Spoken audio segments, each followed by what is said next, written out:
Welcome to Redtastic. Story 1. Hi there, I'm Hillary, 23 female. I decided to divorce my husband a few days ago, and his entire family is against me. They think I did so on impulse and would come around to apologize for my actions, but I just can't come to terms with their reasoning. I'm the victim in this situation, but they think I'm acting unreasonably.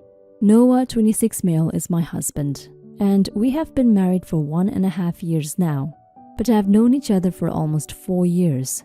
However, I made a decision a few days ago that might change the course of both our lives. Noah and I come from different religious homes, which I can't mention here for privacy reasons.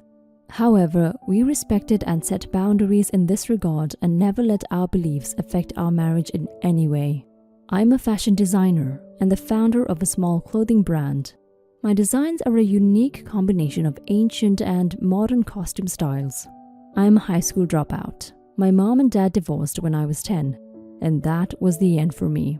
They both remarried, and I gradually became alienated by my stepfamilies who saw me as a burden. Luckily, my grandma was alive and she took me in. Grandma was a seamstress. She sews nice clothes, but sadly she had a very low income from all her efforts because her designs became outdated and couldn't keep up with the fashion trends. Regardless of our poor financial conditions, she still sent me to school. While in my second year of high school, my dreams were shattered when Grandma passed away. With no one to pay my fees, I dropped out. Although Grandma left behind no will for me, she gave me a skill I would treasure for a lifetime. She made me her apprentice during my summer vacations, and I gradually became a good seamstress. In her absence, I took over our small shop. I studied a lot from books and social media platforms in the past years, and my brand is gradually booming. I took my designs to social media, and the demands have shot up in the past 6 months, so I had to employ 2 others to help me at the shop. All I want to say is the shop means the world to me. Now back to my marriage to Noah. Noah and I met at my shop when he came over to pick up clothes I sewed for his mom. After that, we started moving out, and in short, we have been married for almost 2 years now. As part of our marriage agreement, we decided to skip giving birth until 3 years into our marriage to enable us enough time to prepare for their arrival. Noah works as an accountant at a local bank and he doesn't earn much, while I am also struggling to maintain my business. But just a month ago, my mother-in-law visited us and I had no peace of mind from the very moment she sat in, because she started asking me to quit my job and become a housewife. She complained about every single thing I did. I ignored her out of respect, but Noah joined in with his mom, asking that I quit my job since it would make his mom happy. I was dumbfounded. Not to brag though, but I fulfill all my duties as a wife. I have a clear balance between my work life and my marriage life. So hearing Noah ask me to quit my job just to make his mom happy hit me hard. It was heartbreaking hearing him tell me to quit my job after knowing how much it meant to me. So I decided to take a 3-day breather from all this. I gave the excuse of visiting my mom and left home for a while. But what I encountered on my return took me off guard. I returned home somewhere in the afternoon, so I didn't go to the shop.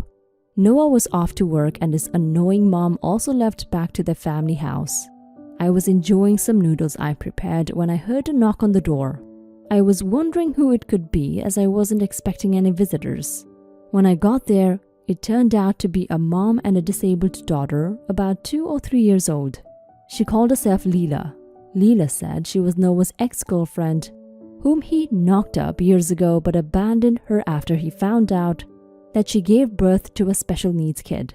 She explained that the child's condition was terrible and might need to be taken care of for life, but Noah cruelly abandoned them when they needed him the most. He then left the state they were residing into. She said she found out about his whereabouts all thanks to our wedding pictures that I posted on my social media handles to promote my business since I created them myself. The post garnered a lot of attention and helped boost my business as well. But here I was, facing my husband's ex, whose existence I know nothing about, thanks to the same post. I stood in a daze, lost in my thoughts of confusion and staring at the pathetic lady in front of me. After a while, I asked her what she wanted me to do about the situation because just like her, Noah had kept me in the dark all this while. We were still at the door when Noah returned home from work.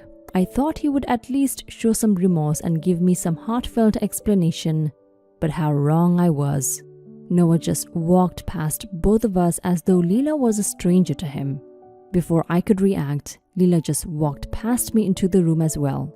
She dropped the kid on the couch and proceeded to rain insults on Noah for abandoning her all this while. Noah lied that he didn't know her, so she could walk out of his apartment. But Leela seemed to have come fully prepared. She took out several pictures of them together, including some they took when the baby was born. Seeing everything unfold before me, I was out of words as tears began flowing down my cheeks uncontrollably. Leela continued to tell him that the past years of struggling to look after their disabled daughter were the most miserable moments she had in her life, so it was time for her to put an end to her misery. She asked him to come to see her lawyer in court if he was against it. With those words, she stormed out of the room, leaving the disabled child behind.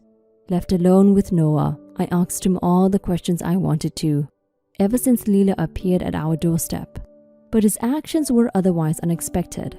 He yelled at me to shut up, because he was the man of the house and I had no right to question him.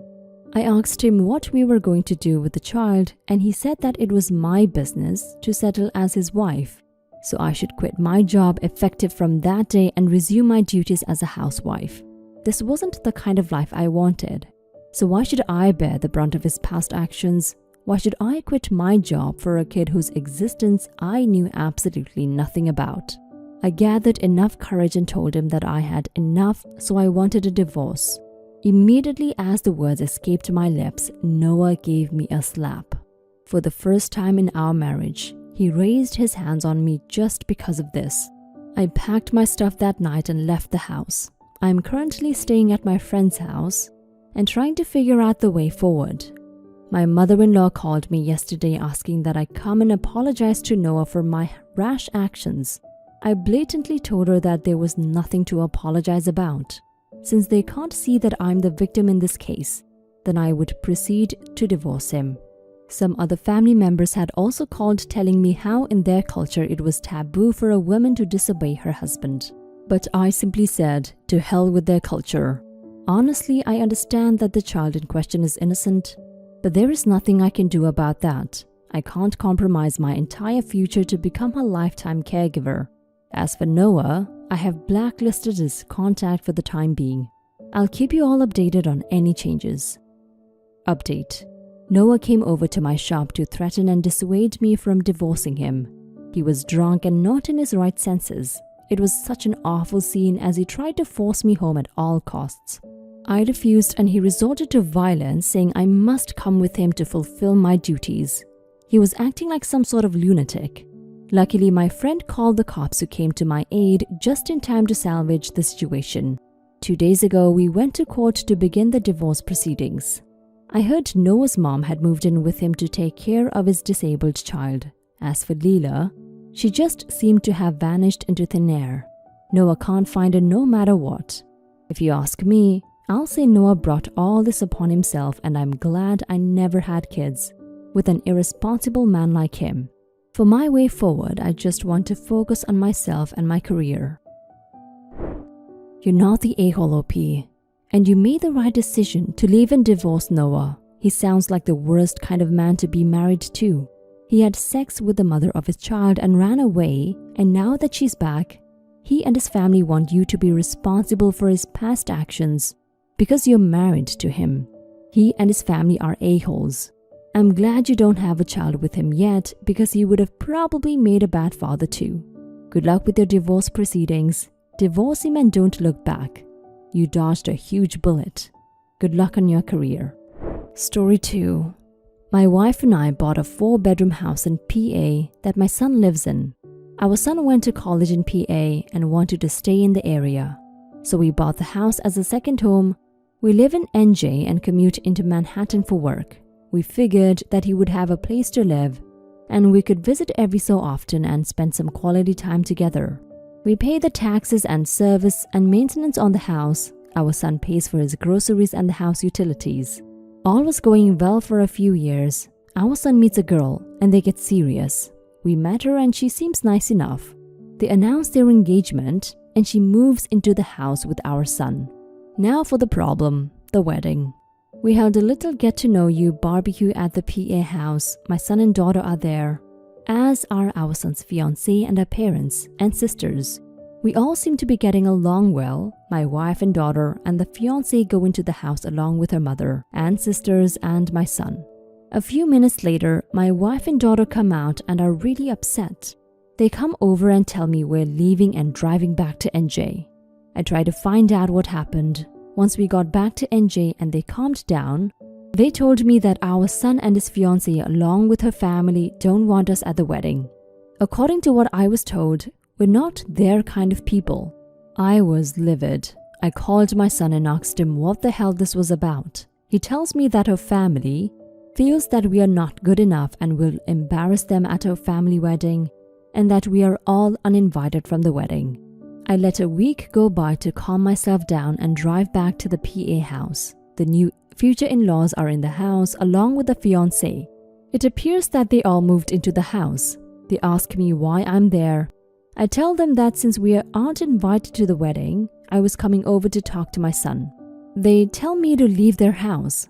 I lost it and told them that they had 30 days to get out. Tell my son I'm selling the house and he could find somewhere else to live with all of you. I go to a realtor in town and list the house for sale. They call my son at work and tell him what I said. Apparently, they thought that he owned the house. He calls me and asks why I'm selling his house. I tell him I paid for it along with the taxes on it and it's mine. He was living there rent-free. But since he doesn't want us in his new life, he has to get out. I tell him the same as I told his future in-laws they have 30 days to get out. Then I'll get a lawyer and get them evicted. Am I the a-hole for taking a hard stance on this? He is my son, but the in-laws seem to take over and we no longer count. OP, you're not the a-hole for your stance on the in-laws. However, with your son, I suggest you guys having a conversation and see why he's willing to cut you out for a new family. I mean, it seems like you guys were happy until this relationship with his fiancée started. Don't destroy your family to one up another. Their daughter will likely stay with her parents. Maybe they are taking advantage of your son and you need to talk some sense into him. And if that's not the case, then at least you would know you were right and there was nothing you could have done. Story 3. My 20 females' parents broke up in 2010 because my dad cheated with his girlfriend Jay and my mom found out. I was actually happy about that because it meant I would see my dad less. My siblings and I stayed with my mom. We didn't have a good relationship because he tried to compensate my over-permissive mother with tough love. My siblings more or less accepted that as something normal and my mom didn't do much about it either. My parents hated each other's guts, so we moved to the other side of the country in 2014. I became severely depressed and begged my dad to let me move in with him. He declined. After that, we didn't have much contact. In 2018, I graduated, moved out, went to university and tried to mend the relationship with my father. I see him from time to time. We still fight though because he can't let things go. He always brings up my mother and the divorce and how I took her side. I didn't. I just stayed out of it altogether. About a year ago, I asked him why I should have even taken his side. After all, he had spent my childhood roughing me up and had never made an effort to visit me. And when I had asked to stay with him, he had declined. He apologized for the way he handled me when I was younger by saying, "I regret it. I should have known your mother's influence was too strong and it wouldn't do anything." He then said he only kept me away because he didn't want me to screw up another one of his relationships. He blames me not only for his failed marriage but also for Jay breaking up with him. I was super confused. My mom, I understand a little. I guess I'm somewhat responsible for the rift between my parents. I would always hide behind her, whether he tried to discipline me or told me to clean my room or whatever. Still, it's not like I caused all their marital problems. Jay, however, I only ever met twice, and I didn't talk to her, which was rude, I guess, but not the problem. So my dad explained it to me. I don't remember this, but apparently, I once said to my mom, with my dad and Jay nearby, "Please make dad stay away on Christmas." According to my father, this shocked Jay so thoroughly she broke up with him. A few months later, I was either 11 or 12 when this happened and I don't remember it, but I can imagine myself saying this at that age. I definitely didn't say it with the intent to hurt his relationship though, as he claims I did. I would remember that. I wrote him an angry letter in which I defended myself. I could only cry and shout on the phone because I was so angry. He dismissed everything I said and also added that I had robbed him of his hypothetical children with Jay. Since then, we haven't talked about it, but I still think of it from time to time. At first, I was convinced I was right. Now I have my doubts. I didn't mean to break them up, but it might still be my fault. Am I the a-hole? Your dad sounds like a narcissist. Nothing is his fault. You choosing your mom wasn't because he wasn't a good dad. It's because she poisoned you against him. Jay breaking up with him wasn't because of anything he did. It was because you said something that she overheard. If you think it could help, I recommend doing a deep dive on narcissists to understand that none of your father's relationship problems are your fault.